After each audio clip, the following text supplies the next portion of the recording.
Salut la peuplade, ici Lundistrife, excusez ma voix un petit peu rocailleuse, j'ai passé tout le week-end à gueuler et je tourne un lundi. Et j'aurais dû appeler cet épisode l'intro de la galère, parce que ça fait 4 fois que je fais cette intro, entre des témoins de Jéhovah et des problèmes de caméra. Bref, bonne vidéo.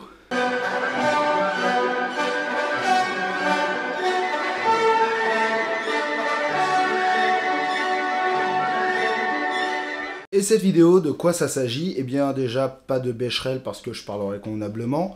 Non, ça va parler d'oreillettes Bluetooth. J'ai commandé récemment des oreillettes Bluetooth pour pouvoir faire du sport. Je cherchais en effet un système qui me permettait d'écouter de la musique, mais où je ne sois pas gêné par le fil. Lorsque je fais du vélo, bon, j'ai mon téléphone qui est sur mon guidon, les écouteurs que j'avais n'avaient pas un câble assez long, ce qui fait que si je me redressais, eh bien, j'avais les oreillettes qui partaient. Donc il a fallu que je trouve une solution, et le gros casque qui encercle la tête, c'est bien, mais ça m'empêche d'entendre convenablement les bruits extérieurs, ce qui est un peu le principe de ce casque.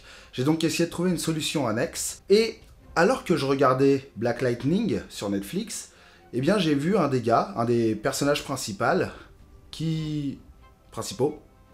je dis on n'a pas ouvert de Becherel récemment. Un des personnages principaux qui, pendant qu'il courait, utilisait les AirPods de la marque à la pomme. Et lorsque j'ai regardé le prix sur internet, je me suis rappelé que j'étais cardiaque. Sorti du coma quelques jours plus tard, j'ai donc décidé de rechercher une version moins chère de ce système-là, mais qui serait tout aussi pratique. Et en allant sur l'un de mes sites chinois favoris, j'ai trouvé mon bonheur. J'ai regardé parmi une sélection de ce qu'ils proposaient, et j'ai choisi celui qui, à mon sens, était le plus intéressant, et surtout celui où j'avais les informations, comme par exemple l'impédance. D'ailleurs, je vais vous faire juste un petit point avant de vous présenter les oreillettes, les écouteurs, les écoutoreillettes.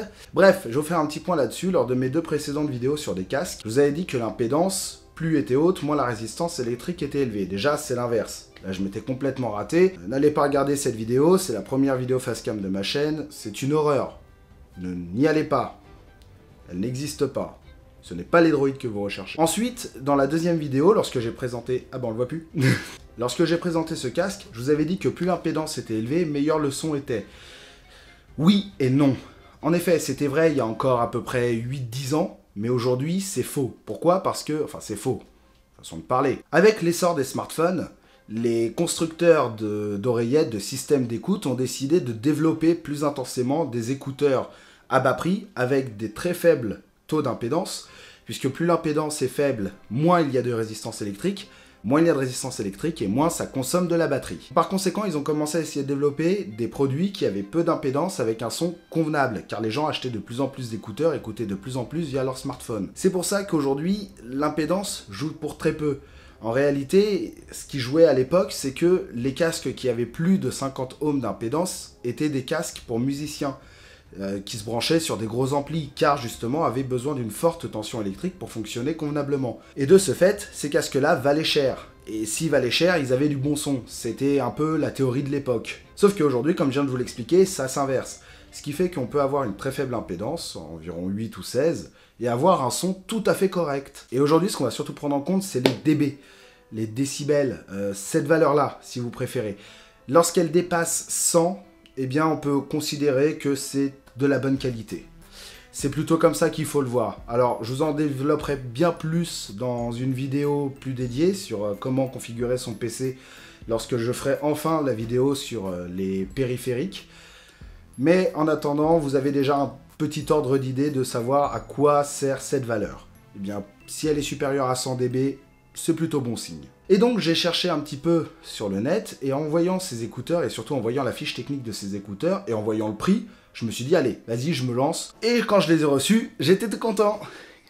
Ils sont là. Allez, on fait un unboxing. Alors c'est pas un vrai unboxing, hein, mais parce que je l'ai déjà ouvert, bah oui. Mais bon, allez, on va voir ce qu'il y a dans la boîte. On ouvre la boîte. Je crois que je viens de foirer mon lancer.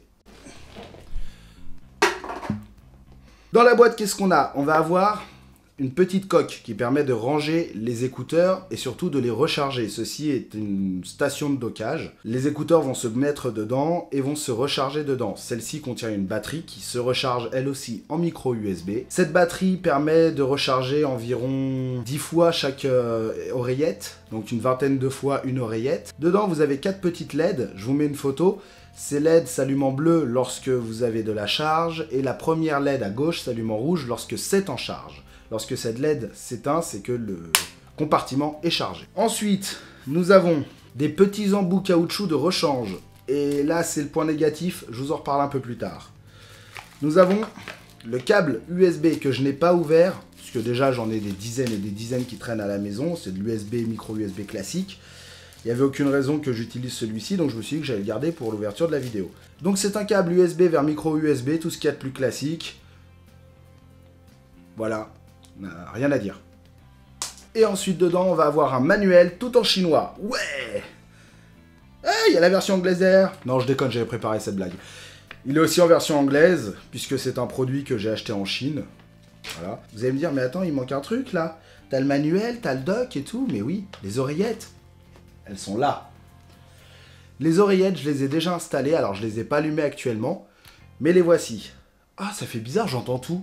Oh, je revis. Depuis le début de la vidéo, j'ai ça. Les oreillettes, c'est ces deux petits machins. Alors, j'ai changé l'embout caoutchouc par un embout qui, moi, est beaucoup plus agréable. C'est là où je voulais en venir. Je vais tout de suite vous parler de l'embout caoutchouc et du point négatif à mon sens.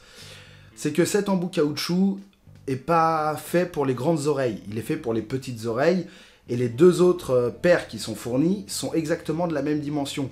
J'aurais préféré qu'ils fournissent des un peu plus grands et des un peu plus petits et qu'ils mettent les moyennes tailles. Généralement, c'est ce qu'il y a. Lorsque ma femme a acheté son appareil pour écouter de la musique sous l'eau, eh bien, elle avait différents embouts. Et d'ailleurs, c'est ceux que je vais piquer pour pouvoir être beaucoup plus agréable lorsque j'écoute ma musique. Mais les embouts quand même de base, eh ben, ils tiennent bien. C'est ce que je voulais. Parce qu'en fait, si vous avez suivi mes vlogs, vous savez que je me suis remis au sport. Et si vous n'avez pas suivi mes vlogs, à présent, vous savez que je me suis remis au sport. Eh bien, ce petit système-là, je cherchais quelque chose qui me permettait limite de headbanger, d'écouter du métal à fond les ballons, sans que ça ne bouge. Et ça marche. Voilà, ça tient. Et même avec les embouts de base. Et juste, je les trouve pas agréables. Ça, c'est mon avis perso. Allez, je les remboîte.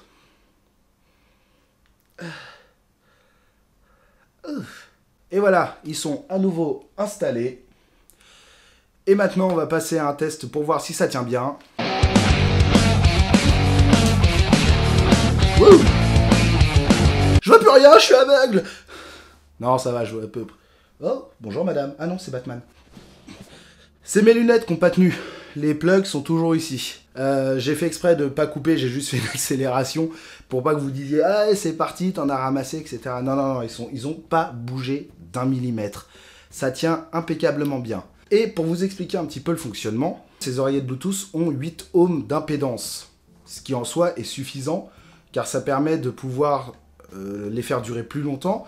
Ils ont environ 4 à 5 heures d'utilisation lorsqu'elles sont en paire, lorsqu'elles sont pairées. Pairées, je l'écris comme ça. Et même si c'est pas la bonne définition du mot, ça veut dire qu'elles fonctionnent ensemble. Et lorsqu'elles sont utilisées à l'unité, il y a 6 à 7 heures d'utilisation. Et l'avantage aussi des oreillettes, ce que je recherchais, c'était de pouvoir téléphoner avec.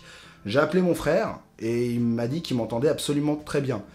Le seul petit défaut, c'est que même si elles sont par paire, lorsque vous téléphonez, c'est l'oreillette qui est connectée au téléphone qui peut décrocher. Si vous avez pairé sur l'oreillette gauche et que vous avez connecté à votre téléphone l'oreillette gauche, eh bien c'est avec celle-là que vous décrocherez, que vous parlerez. Inversement, si c'est l'oreillette droite qui a été pairée. Le son est très bon. Alors le son n'est pas réglable sur les oreillettes, c'est uniquement via votre système soit téléphone, soit autre chose.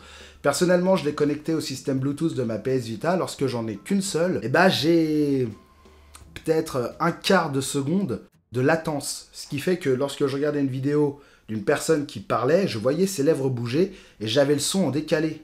Au début, je croyais que ça venait de la vidéo, mais lorsque j'en ai vu une deuxième, c'était pareil. Et là, j'ai compris que ça venait de l'oreillette. Lorsque je les ai mis en paire et que j'ai refait le test, eh bien là, c'était encore pire. J'avais quasiment une demi-seconde de décalage. Et là, c'était devenu insupportable. J'avais l'impression de regarder un film mal doublé, tout simplement. Et sur mon téléphone, lorsque je n'en branche qu'une seule, je n'ai pas de temps de latence. Mais lorsque je les ai pairés et que je les branche, eh bien j'ai un quart de seconde de temps de latence, qui quand même reste désagréable. Alors pour écouter de la musique, c'est pas trop grave, mais pour regarder une vidéo, c'est déjà un peu plus embêtant. Cela dit, c'est les seuls points négatifs que j'ai à trouver, ça et les caoutchoucs. Et maintenant, le reste, c'est très bien. Le son est agréable, la recharge est pratique, ça se met dans la petite boîte, ça tient dans la poche. D'ailleurs, lorsque c'est en charge, je vous remets la photo pour que vous voyez, vous avez une oreillette Bluetooth, lorsqu'elle est allumée en bleu, ça veut dire qu'elle est chargée. Lorsqu'elle est allumée en rouge, ça veut dire qu'elle est en cours de charge. Et si au bout de 30 secondes, c'est bleu, c'est chargé, et que ça n'a pas besoin de plus de charge, eh bien le docking va se mettre en veille, ce qui fait qu'il ne va pas surcharger l'oreillette. Je vous l'ai pas dit, mais on peut utiliser que l'une seule des deux. On peut recevoir les appels, c'est hyper simple d'utilisation. Voilà mesdames, mesdemoiselles, messieurs, cette vidéo est à présent terminée. Sachez une chose, c'est qu'au cours de cette vidéo, je vous ai mis pendant quelques secondes le prochain projet sur lequel je vais travailler, la prochaine vidéo qui va sortir.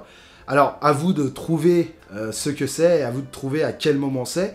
Je vous aide, c'est entre le début et la fin de la vidéo. Alors n'hésitez pas à me mettre dans les commentaires si vous trouvez ce que c'est, puis si vous trouvez pas, bah rendez-vous la semaine prochaine pour ça. En attendant, mesdames, mesdemoiselles, messieurs, si cette vidéo vous a plu, n'hésitez pas à vous abonner, à mettre un pouce en l'air, à me laisser un commentaire pour me dire combien vous m'aimez, parce que ça me fait toujours plaisir. Et sur ce, je vous souhaite à tous de passer une bonne journée, une bonne soirée, une bonne nuit, en fonction de l'heure à laquelle vous regardez cette vidéo. Ciao!